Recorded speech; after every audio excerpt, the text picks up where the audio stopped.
How's it going, Husker Nation? I am your host, Travis, and with me is Greg. Hey, everybody. And this is the Blackshirt Alert Show. Greg, it's the same old situation. It is the same old situation. Not good, Trav. It's disheartening. It's frustrating. It's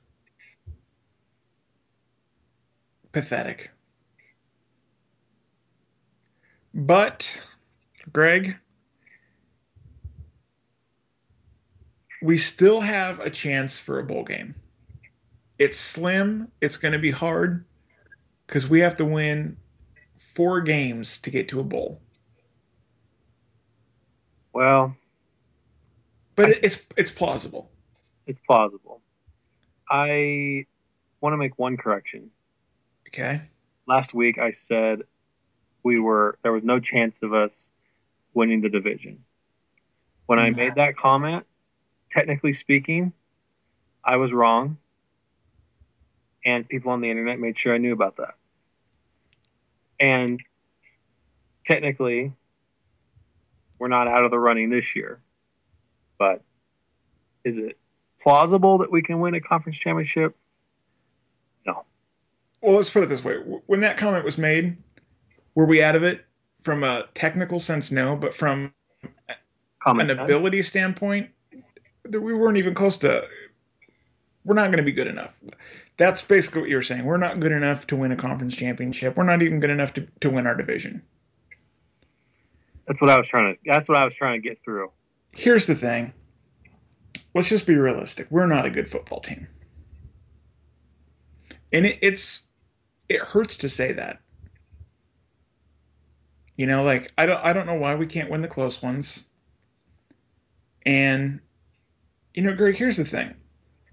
After the loss, I was pissed. I was upset. But here's the thing. It's hard to not like Mike Riley. Well, I have faith that he can get it going. I do. I have faith too, but it's easier to like the guy when we're winning games. Yeah, that ain't no joke. I don't know, Trav. There's a lot of people really upset. I don't think I've ever seen this level of frustration. You know, Greg, my frustration isn't with Coach Riley. Mm-hmm. It's not with the players. It's not really with the athletic department. It's really with Sean Eichhorst. And I'm not saying this to attack the guy. It's just we were promised to win the games that mattered. That's what this whole move was about. You're right. And if you go back and listen to that press conference that he had, now correct me if I'm wrong, Trav, but didn't he specifically say he was, bringing in? He said he was going to bring in the absolute top caliber coach. Mm-hmm. And I think his definition of a top caliber coach and mine and yours and 99% of the Husker fans out there's definition are different. Mm-hmm. So I'm at a loss for words, Trav. Greg, is it safe to say that emotionally we're down? Emotionally down. Like, watching the game, the players did good. Like, they did fantastic. The defense played really good for most of the game. They did. And I don't know why we can't win the close one. I don't. We had the ball there with like a minute some left, and all we had to do is get a first down, and they didn't move the ball. They asked him after the game if he thought about, passing the ball, and he said, absolutely. Maybe we, scrutinizing last week kind of forced that hand. Maybe that 3rd and 7 we should have passed. Try to get the first. Mm-hmm. Maybe maybe attack the outsides instead of run up the middle. I mean, can I just say one thing, Trev? Yeah. In that game, when Andy Janovich ran for that touchdown, we took the lead. Mm-hmm. That was one of the most exciting moments I have had as a Husker fan in 20 years. Greg, I was at the game. Mm-hmm. When he got caught up at the line, the crowd was kind of, ooh. Mm-hmm. Then when he busted free and got to the next tackler, the crowd was like, ah. And then when he busted open, the whole stadium just erupted. Yeah.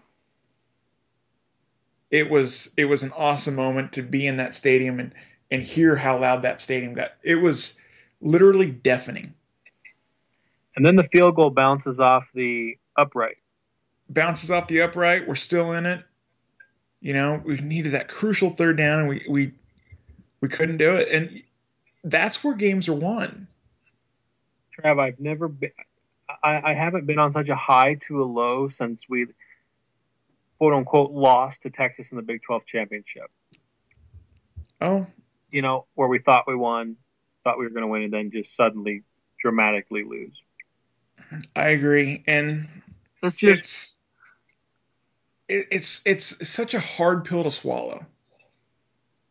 It's the worst feeling in the world when you're in such a position to win, and you just need a certain part of your team to just step up, and they can't quite do it.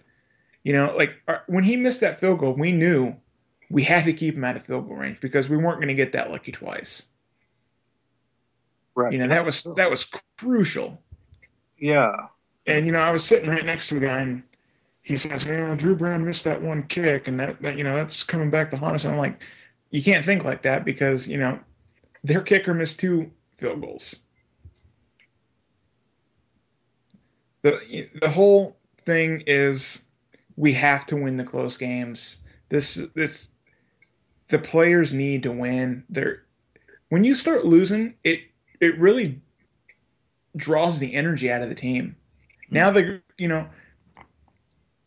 go from thinking they're going to win to now, we lost. And now they're going to go into every game and not know if they're going to win or lose. So hopefully we can get that turned around. Let me slide in a quick story. All right. Just a few days ago, I had an opportunity, and I ran into Vincent Valentine and Tariq Allen. I heard you got to hang out with him. How was that? It was cool. It was pretty cool. Got a selfie, which I think we're gonna put on the screen right now. Nice. And it's cool. And I have to tell you, two of the nicest young men that just really polite and great. Emotionally, how were they? Did they seem down at all? They seemed a little down, yeah. And I asked them. I asked them if how they're doing. I asked them if they're doing okay after that tough loss. And they said, "Yeah, man. Don't worry about it. We're good. We're good. We're good." See, that's great to hear right there. Yeah, I mean that's firsthand knowledge. They said they're good. Coach has them on the right track. So I don't know. Let me ask you this, Greg. And just for the record, that meeting was just totally spontaneous. It was not any type of official interview. You didn't call them up and say, "Hey guys, let's go grab a bite to eat" or anything. We ran into each other at the Walmart parking lot. There you go. So there you go. How big is Vincent Valentine? Massive. When you are up next to Vincent Valentine, he is just an epic, gigantic mound of human being. TK, I'm 6'4", okay? Right. This dude towered over me. Gigantic. I see he had a great game against Wisconsin. And fantastic game. The dude is a force, man. I think you got a future NFLer right there, man. The dude is huge. Well, Greg, speaking... I mean, Donald Trump, huge. Huge, gotcha. And Greg, speaking of big, huge men, we have a very huge man himself in his own right. We got to sit down with Husker offensive line legend Aaron Taylor. Wow. Wow. Wow. So, Greg, without further ado, let's just get into it. Let's do it right now. Ladies and gentlemen, Husker Nation, it is our pleasure to present to you the one, the only, Aaron Taylor. Hello? Aaron, I am so sorry. No, you're fine. Do we have Trav with us? Yes, we do. Yep. I'm right here, buddy. Well, welcome, Trav. Thank you. Aaron, well, first we want to thank you so much for coming on the show, man. We can't even believe we got you on. So. Oh, well, that's not a problem, man. Anytime. Awesome. We have some questions. Let me get them pulled up here for you. Are they going to be softball ones? Oh, yeah. Mostly. Mostly. Ladies and gentlemen, we are here with Husker legend Aaron Taylor. Sir, how are you? I'm doing great, fellas. Thanks for having me on. Oh, our pleasure. Our pleasure. Trav, should we get right in here? Let's dive right into it. Okay. Aaron, as you know, the Huskers are having some issues right now. Can you kind of assess the current situation and kind of let us know the state of Husker football right now? Where do we stand? Well, where do we stand in the state in my eyes, right? Right. Man, guys, I tell you what, it's tough for me to believe we're sitting at 2-4, 4 losses within the last minute of each game. I don't know. It's difficult for me to believe that Nebraska football is where it's at right now. It's disappointing. It's an odd situation.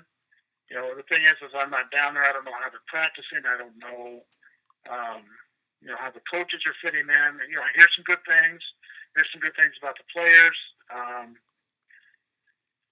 For me, it's disappointing, but yet I'm still hopeful that we can turn this into a positive. That we can continue to recruit the recruits that are very interested in us, and have this thing turn around within the next year or two. I don't want to say a year or two. I want it to be, hey, let's go ahead and win these next 6 games out, and let's go. I think we have a legitimate shot if these coaches and these players want to do it. So, like I said, disappointing, but I'm still hopeful.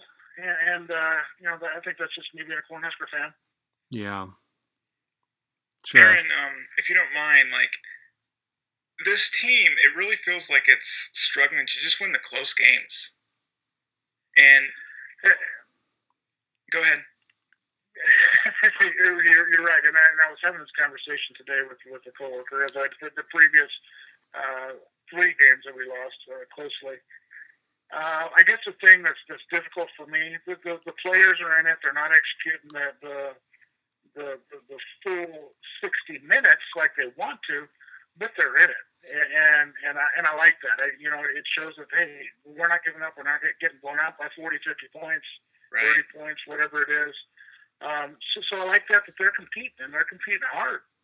And like I said, I was having a conversation with a coworker and talking about our coaching staff, who I like. I said, these guys have 150 plus years experience on that coaching staff. Mm-hmm. You think that experience would give us 1, 2, maybe 3 wins in close situations like this, and that hasn't translated either. So it's difficult, and what you hope as a player that they don't feel like it's hopeless, because it's not, man. I tell you what, if they go around and they continue to get better, they continue to compete, our linebackers continue to get healthy,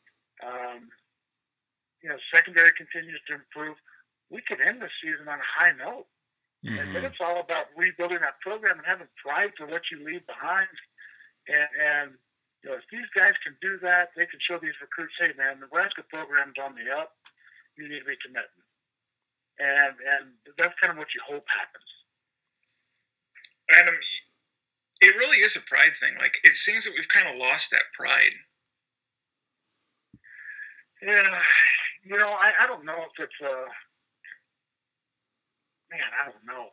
I don't know how to say this. There's a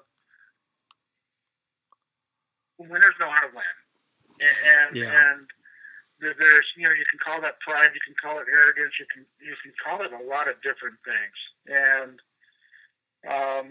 you know, I'll tell this story and I'll tell it probably till my grave, but the mindset, it's a mindset. Okay, we can call it pride, we can call it whatever, but it truly is a mindset.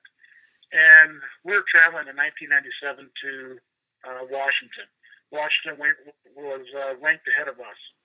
We were on the plane, and poor Matt Davidson, who was a true freshman, was sitting in the same row with Chad Kelsey. And what they tried to do, they tried to put a small guy like Matt Davidson with a larger guy like Chad Kelsey in the same row, right? So he had some room. Right. Well, poor Matt Davidson from Tecumseh leans over to Kelsey and says, "Hey, do you think we'll win this ball game?" Now, mind you, we're on the plane. We're in the air going to Washington, and Matt Davidson's asking, "Are we going to win this?" And about that time, Chad Kelsey turns around. Chad Kelsey was in the aisle seat. Matt Davidson was by the window. Chad Kelsey puts his hand around his neck and lifts him up above the window and says, "Let me tell you something, freshman. It's not if we're going to win. It's going to be by how much." Right. And then that's just the mindset. You know, that was the mindset we had. I remember walking down the tunnel, if you will, and you shared it at that time with Washington, and they had some big, huge linemen, huge individuals. You know, and a lot of them were Samoans. And I remember looking up at them going, "Man, you guys have no idea that you're about to get your ass kicked." and that's the thought you had. And it's not an arrogance. It was just a mindset you had that, hey, you know what? Nobody's better than us. Nobody's going to outwork us. Nobody's going to out-execute us. Nobody's going to put together a better team effort than us. Nobody's better prepared than us. Nobody has a better game plan than us. So we just need to go out and execute, and it's a game. Game over. Yeah. Right. Awesome. You know, so I don't know. I don't know if it's a pride thing, if it's a mindset thing. I know there's a lot of emotions going with the previous staff and those players and the new staff and those kind of things. They all need to get on the same page. They all need to figure out what that common goal is, and then realize that, hey, I'm in it for you, you're in it for me, we're all in it together, and damn it, no one's going to stop us. Right. You know, Aaron, like, there's new coaches in the league this year. You know, you got Jim Harbaugh at Michigan and, you know, Jim McElwain at Florida. And those coaches are having great success at schools that were, by all accounts, like where we are right now. Mm-hmm. Is that, like, how do we explain this? That we go from winning, you know, 9 games to 10 games a year to now being where those schools were, but they have new coaches and they're, you know, starting to get in that top tier of programs again. And that's tough to explain. Real tough to explain. I was actually looking this up on the internet today, and I think in 2012 and 2013, Michigan had the top. I think they're ranked 5th and 10th in recruiting. Mm-hmm. Now, 2014 and 2015 were, I think, 30th and 50th respectively. Right. But I was curious to see how many of those players from the number 5 and number 10 team, I believe they were still there. You know, that's the difficulty we have too. Is a lot of our players were either hurt or gone, kicked off the team, transferred. You know, and I'll say this. You know, the Bo regime to me was a completely different regime than what, say, Will Muschamp had or Brady Hoke had at Michigan. I don't think either one of those guys left their fan base and their players with the divided tension amongst each other. And I think a lot of that was just driven by Bo. And I think, especially there towards the end, I think that's what he wanted to do. We knew how he felt about us fans, right? About us ex-players, just by the way he talked, and a lot of that is, you get true feelings of people, or find out their true feelings when the camera's not on or a mic's not on, right? And he got caught red-handed a couple times, and good riddance, man. See you later. Let's bring in Mike Riley. Let's try to get all these kids back on the same page. And it's really hard not to like Mike Riley. He's a good guy. He's a good guy.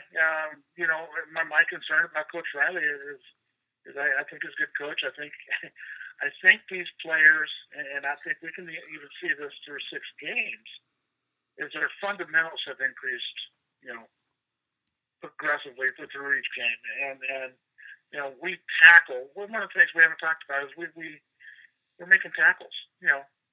Every year, bow season, every year. What the hell do they not practice tackling? That's always an issue. So that's always been a question throughout Bo's tenure, and we haven't had that yet here. I think the fundamentals are good. I think Mike Riley, I think he's a heck of a good guy. I think he's a heck of a good coach. I think there's some learning with him also. He was at Oregon State. He was with the Chargers.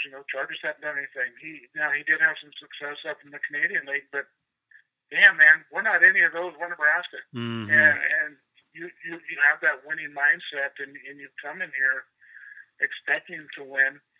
And I will tell you one thing: he does a good job of explaining losses after at the press conference.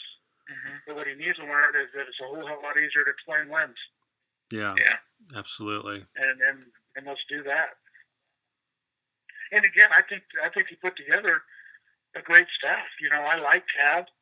I think Lane Stork is a good young coordinator. Banker, they talked about the issues that he had in Oregon State, but I still think, I like his defense. I like his defensive philosophy. Let's attack. Let's keep it simple. Let's play fast. I like that. That's a Charlie McBride style of defense. And then once you can do that, and you can get your base, and then you can start building upon that. The difficulty about Banker right now is, man, you've got a linebacking core that's beat up. You've got you don't have any real defensive ends at this point in time. Your best defensive end at this point in time is converted tight end. Right. And that makes it tough. It makes it really tough. And then you have your secondary. Your secondary is basically predicated off how your defensive line, defensive ends, and linebackers play. Right. Yeah. And so there's a lot of things going on with these coaching staff and these close losses. There's so many moving parts right now that it's tough to wrap your head around sometimes.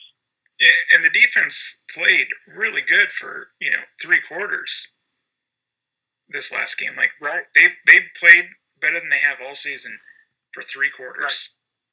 And then those right. last 2 drives, it got away from them. I always had a saying in the '90s there, and I still say this. And basically, I just flip-flopped it around. The best defense is a good offense. Right. Yeah. And you talk about playing good for 3 quarters. There's certain times during a game, during the season that one side of the ball has to take over the ball game. It could be at the middle of the game. It could be that 4th quarter, kind of like what you're saying. Hey, 3 quarters they play lights out. But you know what? At some point in time, your coordinator has to realize, hey, our defense is tired. They're hurt. Something's going on. I need ball control. And I need to take care of this to keep the ball away from the other team and let our defense get a rest or minimize the number of snaps they're going to play. Right. And, we saw that at the very end. When they missed the field goal, we're going to win the ball game. We just need to get a first down. And we don't do it. And we stick our tired defense right back out there. That's tough. That makes it tough on them. Yeah, absolutely. Aaron, we had one of your teammates on last week, Jared Tomich, and we asked him a question about Brook and being, part of the offense. You were probably around him a little bit more. Could you just kind of tell us a little bit more about Brook and how he was as a teammate? How was Brook as a teammate? Well, first and foremost, he was just like any other guy. Right. He was just a good teammate, and Brook fit in the locker room well. He fit in the training room well. He fit in the training tables of the weight room, and whenever you can kind of gel and you can intermingle with all different individuals in different areas, it kind of tells you a little bit about that person that you're dealing with. And Brook was able to do that. I got to know Brook outside of the football field. He liked to hunt. I like to hunt. We also did that with Aaron Graham. Him and Aaron Graham were really, really close. And I was kind of the tag-along younger guy, being from Texas, liking to hunt. Right. And so yeah, we would go do things like that. And he was just a regular dude, so somebody he hung out with and had a few drinks with. Had some great stories of us going up to a farmer's house and asking for permission to hunt. And the guy told him, well, no. And then Brook tried to pull I have a couple football buddies, and I'm the quarterback, Brook. And so he tried to pull the whole quarterback card. Right. And the guy looked at him and said, I really don't give a damn who you are. And of course, man, we've got to just lay into him, right? I mean, you've got to do that. Yeah. Oh, yeah. And so that was always fun. Another one was if they're in early spring, Brook pulls hey, let's fly back to Goodwin and take my hunting dogs back. I'm like, okay, I'll do that. Let's go. So, I said, when are we going to be back? He said, we'll be back tonight. And I said, okay, I can do that. I don't have afternoon class. And so this was about 10 o'clock in the morning. And I said, I can do that. And so then he looks at me and he says, well, how much do you weigh? And I said, what does this matter? He goes, well, it matters how much fuel I have to put into the plane. And I said, looks like you're going back to Goodman, Kansas by yourself. So there's no way I'm getting that little plane. So, yeah, he was just one of those guys, man, a good guy, down to earth, super competitive on the field. He had a different style than Tommy. Tommy was a little more of a they were both vocal leaders, mm-hmm. but Tommy was kind of under the more authoritative. Mm-hmm. And hey, this is what needs to be done. And if you don't do it, I'm going to do it myself. And Brook was kind of the hey, let's get in here, let's do this together. Kind of the synergy feel. Right. But both had different leadership styles, but they were both extremely effective at what they did, and you had complete confidence in that. And tough as nails, man. He was a good-looking, kind of pretty boy, but he was tough as nails, man, and respected in that aspect too. Aaron, let me kind of switch gears on you just a little bit here. Uh-huh. I'm going to throw you some softballs now. Here we go. We've had your former teammates on, and we asked them this question. We're gonna ask you a few of these questions. And if you want to give us no comment, you just give us no comment. Okay. What was it like having Lawrence Phillips as a teammate? And have you heard from Lawrence at all? And do you remember your last conversation with him? Lawrence Phillips was he's a hell of a teammate, man. He really was. Mm-hmm. And now you got to remember, I'm small town Texas boy. He's inner city California kid. Mm-hmm. Not a lot of interaction amongst each other besides the locker room banter, mm-hmm. out on the field, out in the huddle. everything was just straight at school. You know, we weren't hanging out. We weren't going to play golf. We weren't going out and hunting pheasants. Right. With that being said, he was a hell of a teammate, man. He worked his tail end off. He never once complained that he didn't get the ball enough. That maybe Amon Green was going to get a carry, or David Benning or Clinton Chapman. Nothing in regards to complaining in the locker room. Always coming to work to do his job. As far as last conversation with him, you know, I can't remember. That's been so long ago. Yeah. And as far as keeping in touch with him, I haven't. Yeah, I've kept tabs on him. We've heard. You know, I can't. Go ahead. Oh, I'm just going to say we've heard some people have got letters from him, and we just didn't know if maybe you guys were close and kept in touch, or. Yeah. No, I haven't. I felt like I should reach out to him at times, but you know, I just haven't. You know, it hasn't. It just hasn't been one of my top priorities. Right. You know. Right. All right. Well, let me ask you another question, Aaron. Have you been in touch with Coach Osborne, and can you tell us anything about that man that fans don't already know? You know, I talk to Coach Osborne probably, oh boy, 3-4 times a year. And which is, you know, just, he's so busy as it is. Yeah. You know, so the three to four times seems like quite a bit, actually. And every single time it seems like he knows more about you. He's always concerned about what you're doing, how you're doing, if you need help with anything in life, anything in your professional life that you need help with. Concerned about how your family's doing. He still remembers names. He still remembers, you know, parents, professions, and those kind of things. And we're talking 20, 25 years later. It's absolutely outstanding.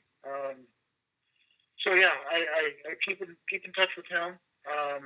You know, and these are mainly through events that we do through the university, or his teammate events that you get invites to. So do that, and then you know, as far as some takeaways of Coach Allison that I think people don't know, might know, I don't know.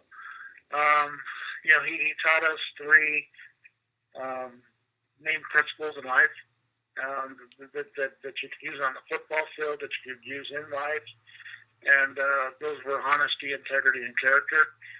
It's like he said, hey, you go through life with these 3 principles, life values, if you will. You know, you're going to do pretty well for yourself. You know, have that honesty, have that integrity, have that character, and you know, he displayed that.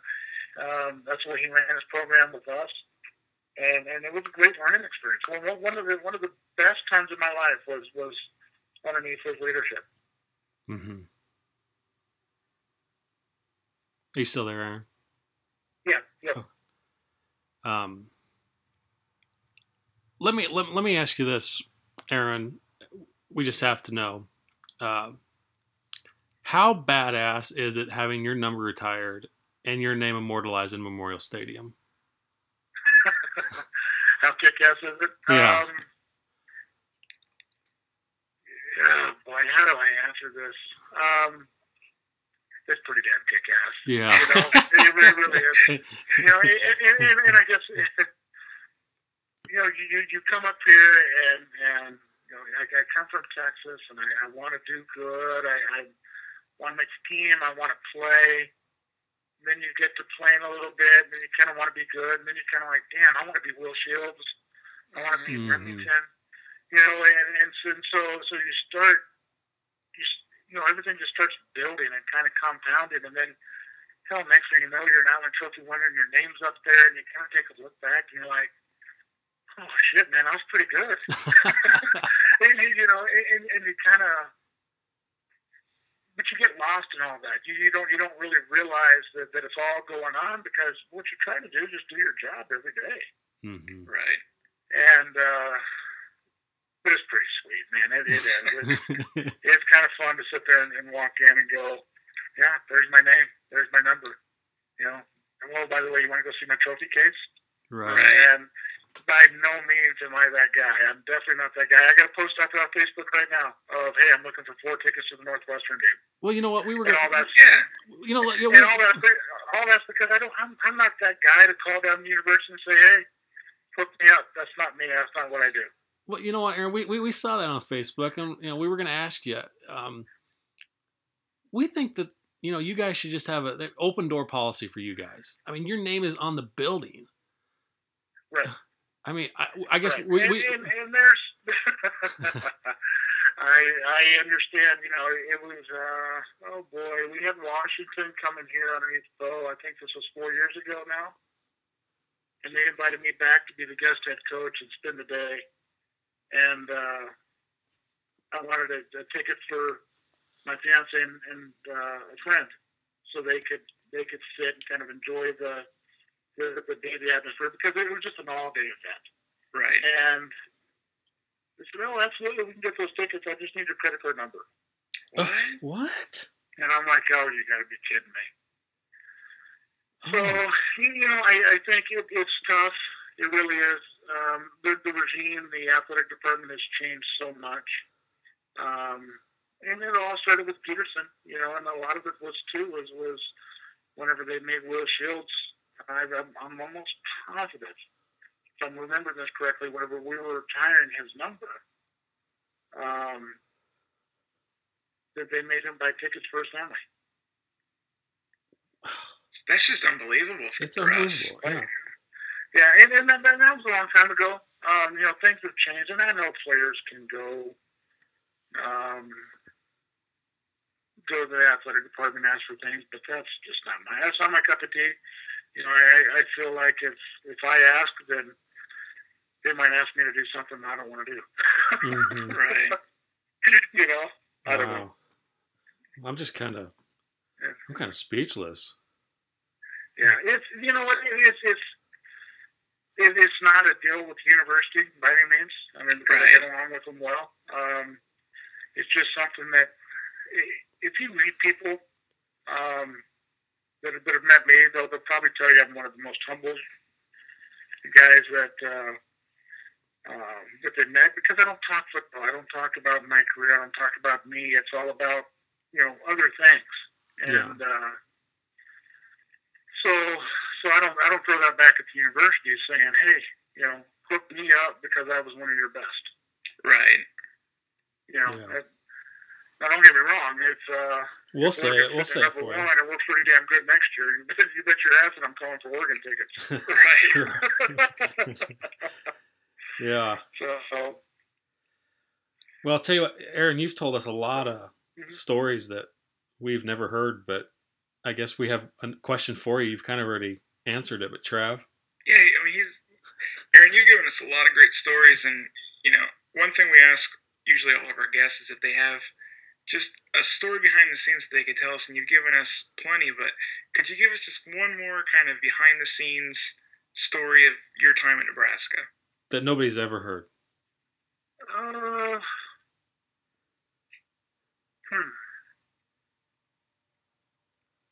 You've gave us so much though tonight already.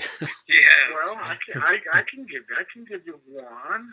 Okay. I don't know if it hasn't been heard. Well, you can tell me if you've heard it or not. 1995.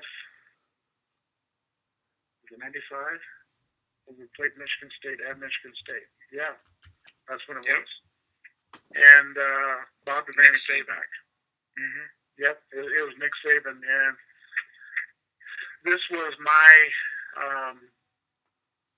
my first big game I had in my career.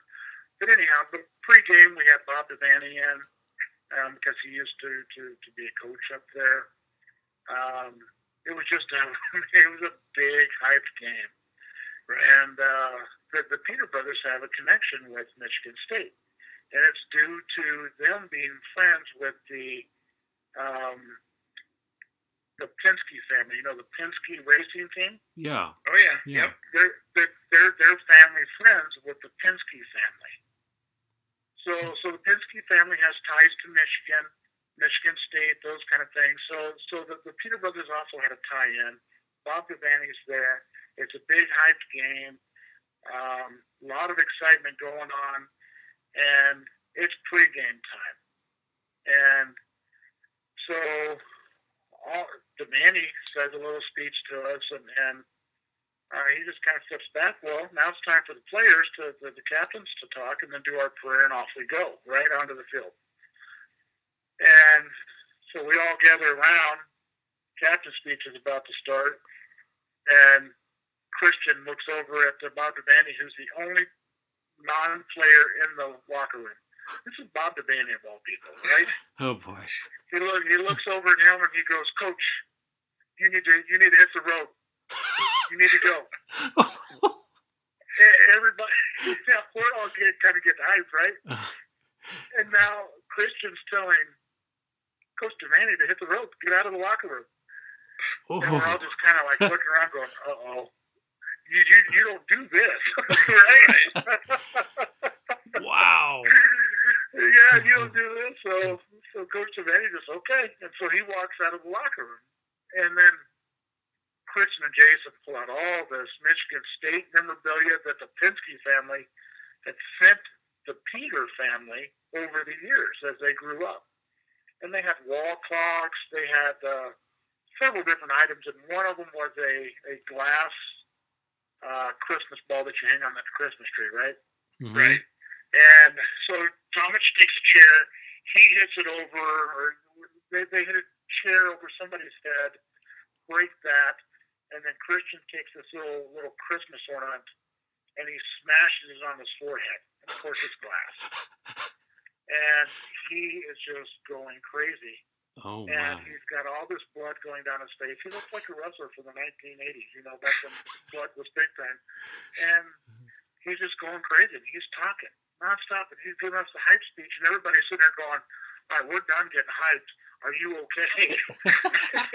And Christian just keeps on going. We say our prayer, and we go out. And you should have seen everybody in the tunnel on the way out to the field looking at Christian. And finally, somebody stops him and gives him a towel and says, "Hey, you got to get this cleaned up." And, yeah, it was the most surreal event I've seen. Kicking Bob Devaney out of the locker room. And then you're bleeding profusely, destroying everything.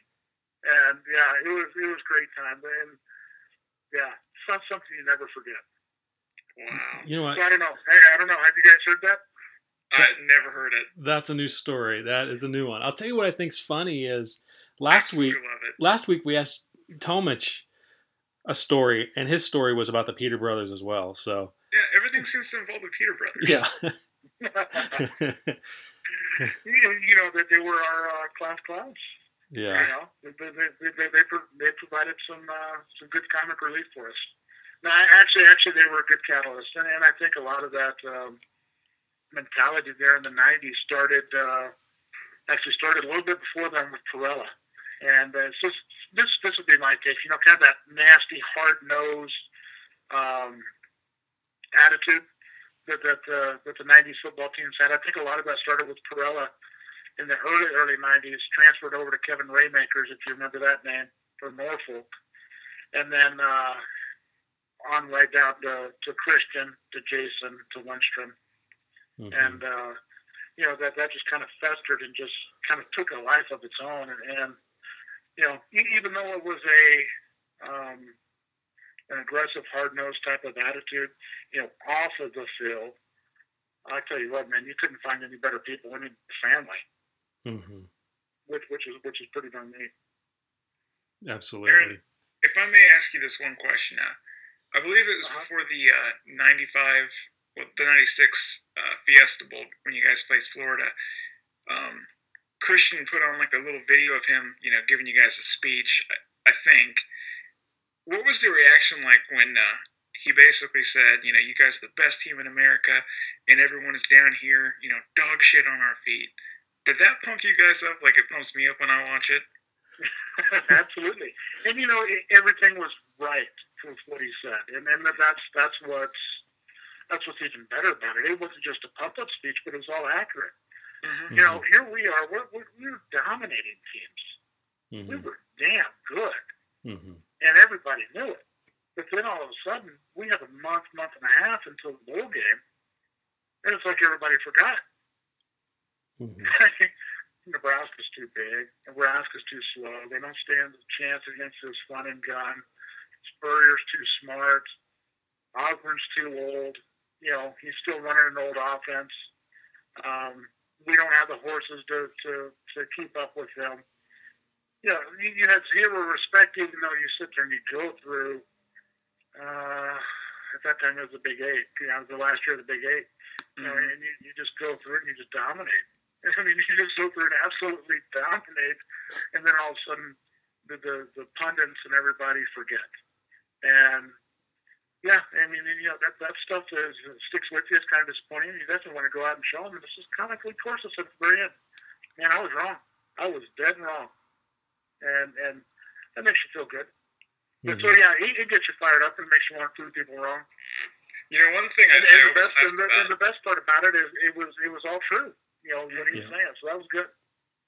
One thing I always laughed about is how ESPN made a huge deal over the grass thing, the natural grass. Because, you know, like they played on grass and you guys played on turf. And ESPN just made this big thing about, you know, natural grass. Yep.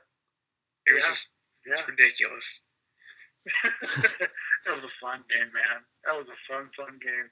You know, they just had no clue what they were doing. And then, you know, you go out there, and I don't remember the score. Was it 62 to something? 62 to 14 or something? Yeah. Yeah. 66 to like 30, I think. 66 to 32. 64 to 30. Something, dominated. Okay. Aaron, I'll tell you what. You have gave us some, I'd say, epic stories here tonight. Gold. Solid gold. And we love you here at the Blackshirt Alert Show. Let us ask you one more question. You bet. Are you going? It's a two-part question. Are you going to the 20-year reunion for the national championship? Yes, I will be there. Okay. Well, we've talked to some of your teammates. We've talked to Michael Booker, Terrell Farley, Jared Tomich, and we're going to be hanging out with those guys. And we want to know if the Blackshirt Alert Show, me and Trav, if we're going to be hanging out with Husker legend Aaron Taylor as well. You're more than welcome to. There we go. What we're doing is we're planning on having a little tailgate right there on the north side of the pedestrian bridge in the parking lot, right there, right as soon as you get off on the north side of the pedestrian bridge. So, yeah, you guys are more than welcome to show up and come on and hang out with us. Awesome. Man, thank you so much. That means a lot. Yeah. Well, it's going to be an 11 o'clock game, so you better get there early. We're going to have a little bit of a Bloody Mary bar and then some beverages. So come have fun. Have you ever had Not Your Father's root beer? I have. That's delicious. Have you put rum shot in it yet? I have not. I want to. Yeah. Put a little shot of rum shot. I'm going to do it. Perfect. I'm going to do it. Well, Aaron. Perfect, fellas. I appreciate the time, man.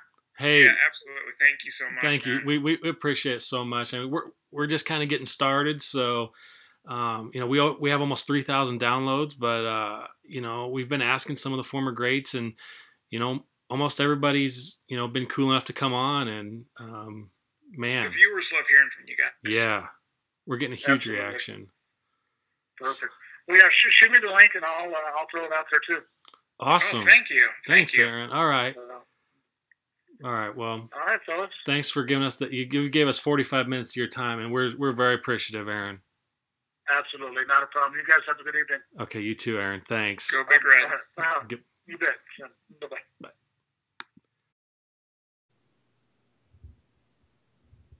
Beautiful, Trav. All right. Now we're going to close it out, and we'll just talk a little bit about the interview and then score prediction for Minnesota, and we're done. I got a couple questions. I got a couple fan questions I got to hit you with. All right, that's fine. Okay. Let me know when you're ready. Bring it in whenever you want to. Greg, what a guy. Unbelievable. So humble. And Aaron, if you're hearing this, man, we appreciate it. It meant a lot to us. I know the viewers are going to love it. Awesome. Just, you can't say more than what this guy said. Epic. Those Peter Brothers stories again. They keep coming. They keep coming, dude. It's gold. Solid. So, Greg, where are we at now? Like, what should we tackle next? Well, we're going to talk about the Minnesota game here coming up, Trav, but I do have a few fan questions that I want to ask you. Throw them at me.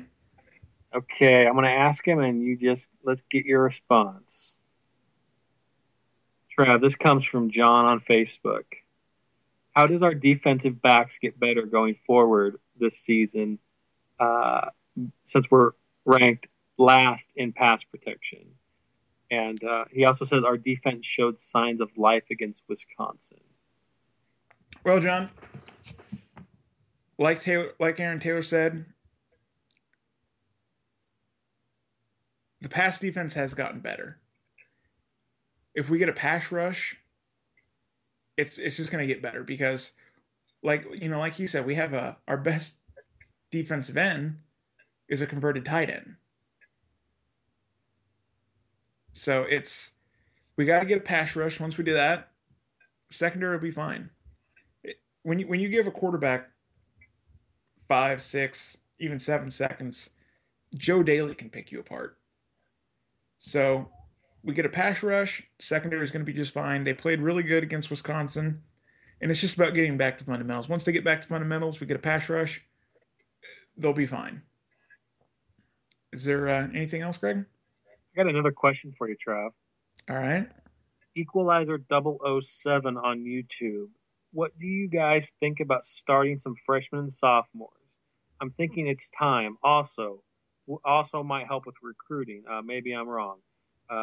He goes on to say, Trav, I'm not just a fan, I'm also a coach. When a guy isn't getting their job done, and this applies for the real world too, you need to give someone else an opportunity. Just my 2 cents. Trav. Well, I believe that they've kind of done that a little bit. I mean, we have a few freshmen linebacker playing.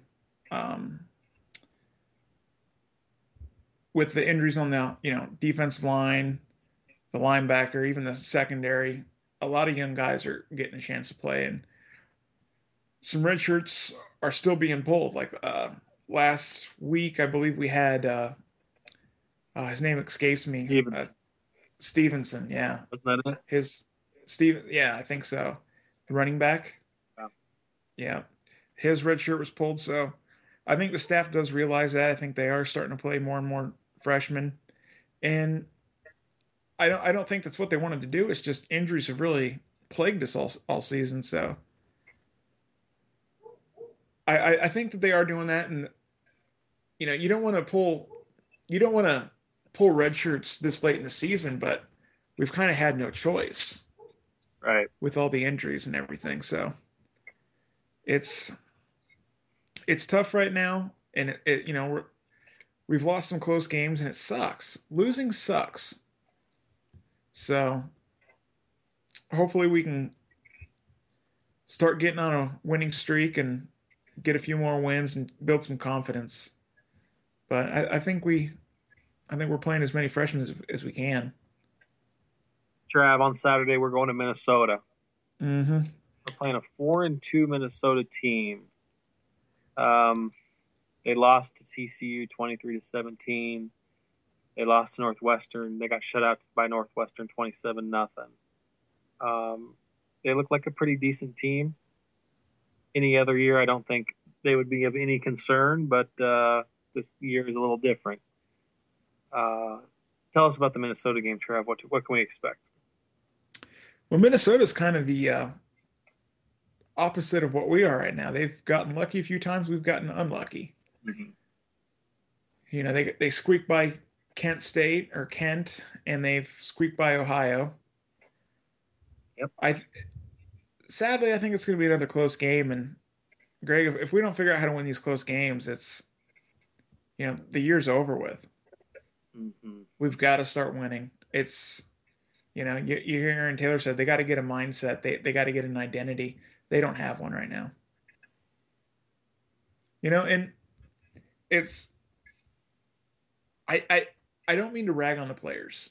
And I was listening to Jason Peter the other day, and there's cocky players on this team that think that they're playing above their actual ability, and they're not. Here's the thing. It's just like Jason Peter said, those 5 national championships and those 40 plus conference championships do not belong to anyone on this team. And the only thing that these current players have going for them is that they do play at a place like Nebraska, but that's it. They've not accomplished anything. Nothing that they've done warrants writing home about. Greg, we've talked about this, and I love this team dearly, but it's time to wake up. Trav, last week's Super Show outside Memorial Stadium, we talked about the Wisconsin game, and we mentioned that the Wisconsin game, that we thought it might be a quote-unquote must-win game for Mike Riley. It was. That was a must-win. What is this game against Minnesota? What are the stakes here? This is a salvage win. You got to if we do not win this, the whole season's pretty much lost. Mm-hmm. We only have a couple teams that we can legitimately beat. We really need to win out. Sadly, Greg, we might just win 2 more games if we don't wake up soon. I'm blown away at how the season's gone, and it's like Aaron Taylor said, he can't explain how Jim Harbaugh's doing so good when the previous years at Michigan they were where we are sitting right now. You kind of heard Aaron chuckle. He asked if we're throwing him softball questions, and the first question we hit him with was, "What's the state of Husker football?" You heard him chuckle there because that's not an easy question to answer. It's not, and I think the whole state as a whole, Husker Nation as a whole, we don't know what we're doing. Like we never imagined a 2-4 season to start the season. We know midway through the season, if someone was to say we're going to be 2-4, no one would have believed that. No. We literally thought that we would be where Michigan is right now. TK, I remember before the season started looking at the schedule and going, that's a win, that's a win, that's a win, almost all the way down the board. I'm right there with you, dude. Greg, here's the thing. We returned, I think, 17 starters from last year. Mm-hmm. 17 starters from a 9-4 season. You can't tell me that these players are not talented enough to win 9 games. Of course they are. They did it last year. It's pretty much the same team other than Amir Abdullah, Randy Gregory, Kenny Bell, and yeah. It's pretty much the exact same team. So I'm drawing a blank as to how we're here. I'm at a loss for words. It's painstaking, but there's still enough to play for, and I hope the players see that. I hope they realize it, and I hope they're not down about these losses, because when you fight so hard and you come up a couple points short of a win, emotionally it brings you down. Confidently, like their confidence gets shaken. They got to just forget about the season so far and just start with game 1. Minnesota is game 1. Give me the score, Trev. I got Nebraska by 7. Wow. I think it's gonna be close, but I got us by 7. If the team doesn't come out and win this one, ain't no way we're making a bowl game if we can't get past this game. Trav, you know what? Because the teams coming up, we got a couple harder teams than we're going to face all year. So, Trav, yeah, I've been optimistic all season, predicting Nebraska to win. I don't think we're going to win this game, Trav. So now it's kind of like a switch. I picked us to lose last week. You picked us to win. Now I'm picking us to win this week. You're picking us to lose. Trav, I think we're going to lose by 18 points. Oh, boy. I see nothing there that gives me confidence. I think it's going to be about 18, 20 point type loss. Well, I'll say this, Greg. I think it's going to get out of hand. Statistically, though, this is the worst offense we're going to face all year. Yeah. If they beat us by 20, or if they beat us by 18 points, Lord help us. I just think it's going to be one of those games that gets out of hand. Well, Greg, that's pretty much our show, man. Yeah, I mean, it's frustrating right now. So we need a big game Saturday, and we need to bring this thing back around. But I hate to have a Debbie Downer show when we have such a massive guest with Aaron Taylor tonight. So really, the best 40 minutes we've had on our show. Yeah, absolutely. I mean, great guy, very humble, and great stories. Absolutely. I'll tell you what, we can't wait to hang out with Aaron at the 20th reunion. Yep. And we even got some more details Aaron just gave out. There's going to be the tailgate, they said north side of the stadium, Trav. I believe so, yep. Next to the, I believe the bridge walk, I think he said. That's what he said, right. And so. Michael Booker's going to be there, Terrell Farley, Jared Talmadge, and Aaron Taylor, all four friends of the Blackshirt Alert Show, and the Blackshirt Alert Show will be there too. Come on out and say hi. Absolutely. So, guys, we're signing off. We want to thank Aaron Taylor. Yep. Want to say one more thing, Trav? You want to talk about our campaign real quick? Oh, how could I forget? Guys, please go to our webpage, blackshirtalert.com. Click campaign at the top. Sign up. The black shirts, they want to come back. The former black shirt greats, they want to come back. They want to help the team out. And Aaron talked about how hard it is to, come back. And I think if the university, the athletic department sees that, fans support this idea, the players want to do it, sign up, the players want to come back. They want to hand out the black shirts to these current players that have earned the black shirts, and they want to tell them what it's like to be a black shirt. They want to educate them and really just help them through these times. And, it's really the best thing that can happen for this team is to just hear from these past players that have been in these situations, that know, what it's like. Us fans, we see it from afar, but these past players, Greg, they were in that program. Absolutely. And, when you hear, Aaron Taylor say that when they honored him at Memorial Stadium, and he wanted to bring his fiance and, other family, and they said, great, let me get your credit card. I couldn't believe it. No. And, I don't mean this to be critical, but that athletic department, Greg, they made millions off people like Aaron Taylor. And he has to pay for more tickets for his family to see him be honored. It's not right. It's not right. Travis, so, it's blackshirtalert.com/bring them back. Yes, Blackshirt Alert. And we're talking about it on social media at hashtag bring them back. Bring them back, guys. Hashtag bring them back.